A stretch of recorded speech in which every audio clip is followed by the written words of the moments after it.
RS number 5, Val Gonzales, please come in. Val. Mayor at Sister L, agad na padadalhan ng Department of Agriculture ng Notice of Violations ang 3 retailers ng bigas dito sa Muñoz Market.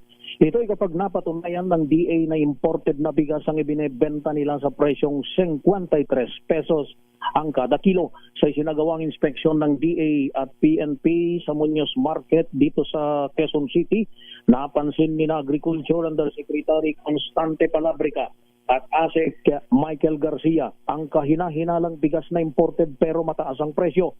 Gate ni Yusek Palabrica, tahasang paglabag ito sa umiiral na 50 pesos price cap sa imported na bigas.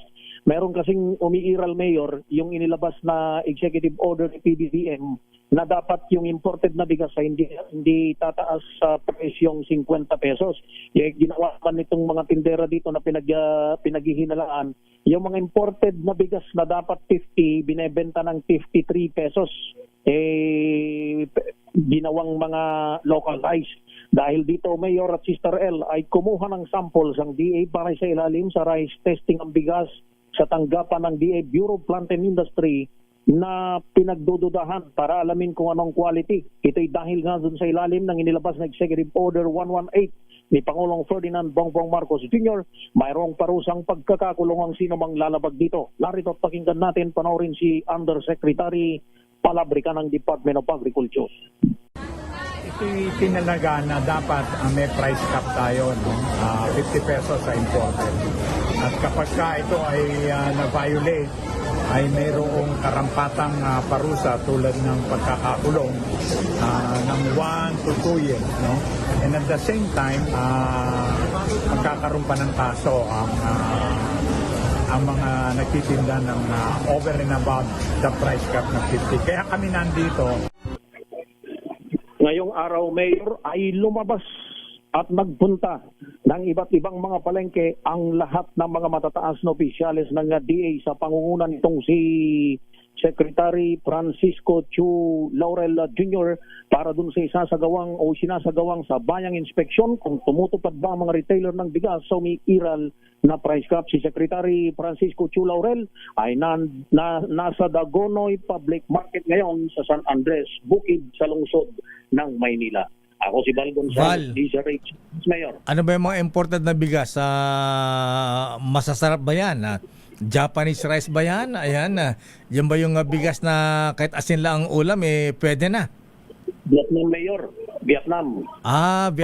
Vietnamese rice. Vietnam rice. Vietnam rice, Mayor, yung karamihan. Baka yung malagkit yan, masarap yan. Yung,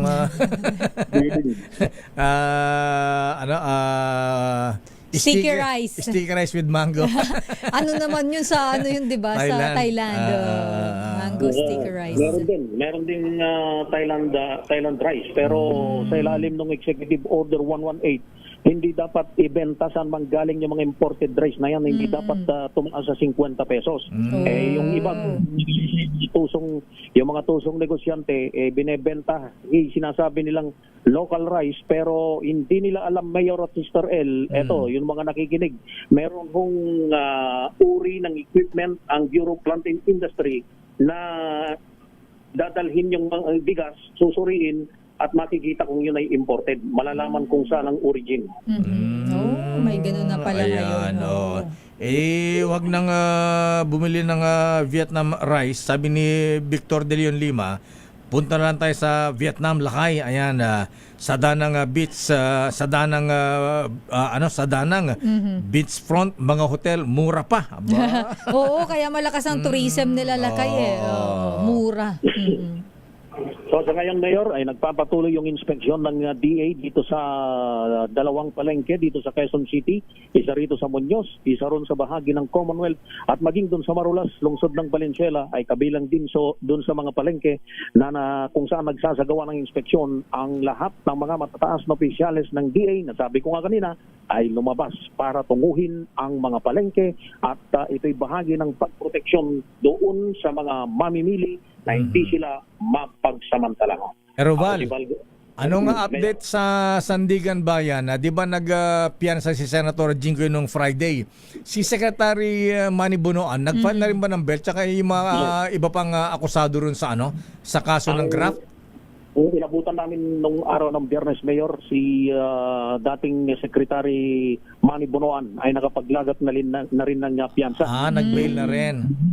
Umaga, Mayor, ay sandamakmak na mga miyembro na ng media ang naghihintay dahil ang tinitingnan na pinaabangan ay yung paglabas naman ng warrant of arrest kung maglalabas ngayong araw ng Lunes yung 5th Division ng Sandigan Bayan dahil ang kasong plunder sa 5th Division ay non-bailable o walang piyansang iniminda ang Office of the Ombudsman. Kanino? Kay Senator Jinggoy at Secretary Bonoan pa rin?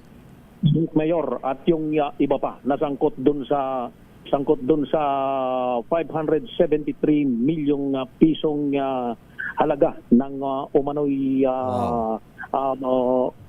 kickback dun sa pagpapatupad ng proyekto sa ilalim ng Department of Public Works and Highways. Wow.